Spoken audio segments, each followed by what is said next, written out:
நெய் ஆட் பண்ணிக்கோங்க.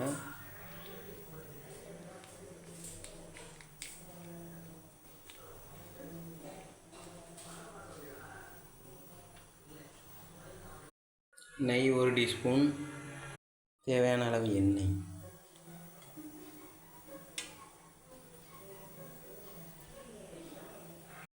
பட்டை வகை.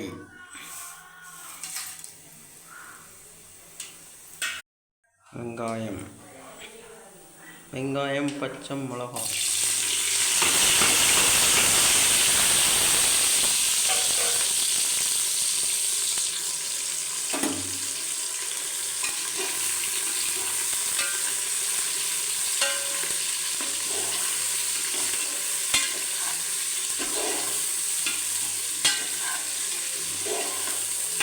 வெங்காயம் நல்லா பொன்னீர் ஆனால் தான் பிரியாணிக்கு நல்லா இருக்கும்.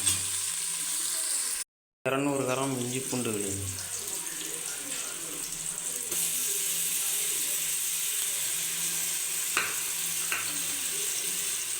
அதை அப்படியே கிண்டிக்கலாம்.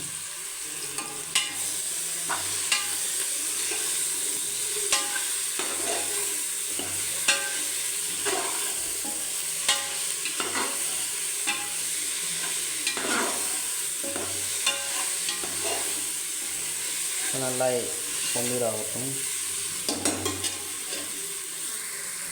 இப்போ கொஞ்சம் போல் மல்லித்தலை சேர்த்துக்கணும். இப்போ நல்லா வதங்கிட்டு இப்போ தக்காளியை சேர்த்துக்கணும்.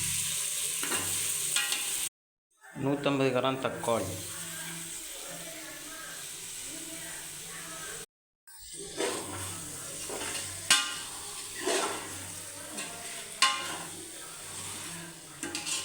அதை நல்லா சேர்த்து மசாலாக்கெல்லாம் சேர்த்துக்கணும். 1 கிலோ பிரியாணிக்கு 150 கிராம் பிரியாணி மசாலா.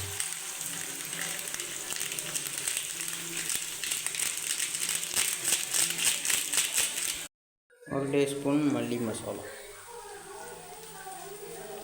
இப்போ தயிர் ஆட் பண்ணிக்கலாம். கட்டியான தயிர் 150. தயிர் ஆட் பண்ணி நல்லா வதக்கணும். இப்போ இதில் மல்லிக்குலையை சேர்த்துக்கணும். மல்லிக்குலை போட்ட பிறகு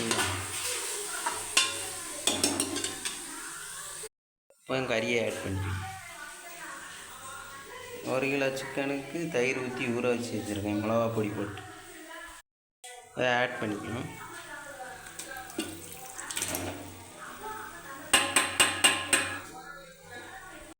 இப்போ அதை நல்லா கிண்டணும்.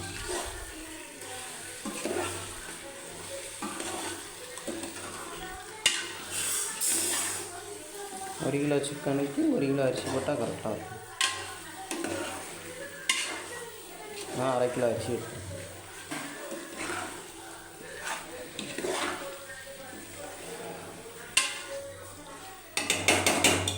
அதெல்லாம் எண்ணெய் பிரித அளவு நல்லா எண்ணெய் பிரிஞ்சு வர வேண்டி வரும்.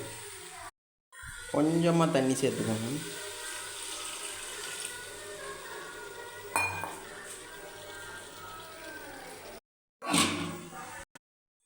இப்போ அரிசி ஆட் பண்ணிக்கலாம். கொஞ்சம் போல் மல்லித்தலை. புதினா இல்லை, புதினா இருந்தால் சேர்த்துக்கணும், நல்லாயிருக்கும்.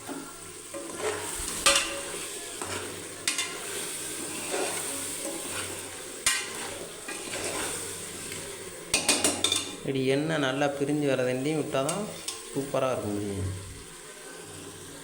இப்போ 1/2 கிலோ அரிசி ஊற வச்சு வச்சுருக்கேன், பாஸ்மதி அரிசி. தண்ணி சேர்த்துக்கணும்.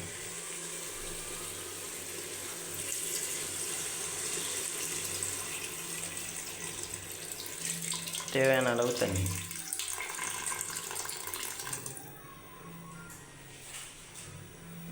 அரை கிலோ பாஸ்மதி அரிசி. தண்ணி கொதிக்கையும் அரிசியை சேர்த்து மூடி வச்சுக்கலாம். இப்போ நல்லா கொதிச்சுட்டு எண்ணெய் 1 ஸ்பூன் சேர்த்துக்கோங்க. இப்போ அரிசியை சேர்த்துக்கோங்க.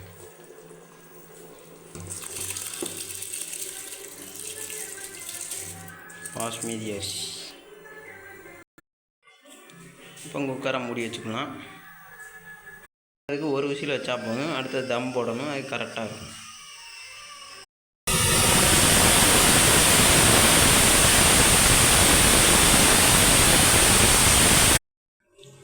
இப்போ தோசைக்கல்லில் தம் போட்டுக்கலாம். ஒரு 15 நிமிஷம் கிடக்கட்டும். இப்போ தோசைக்கல்லில் தம் போட்டுக்கலாம். ஒரு 15 நிமிஷம் கிடக்கட்டும். இப்போ விசிலெல்லாம் நல்லா போயிட்டு இப்போ பரிமாற வேண்டும். இப்போ பிரியாணி எப்படி உதிரியாக வந்திருக்குண்ணா ஃப்ரெண்ட்ஸ்.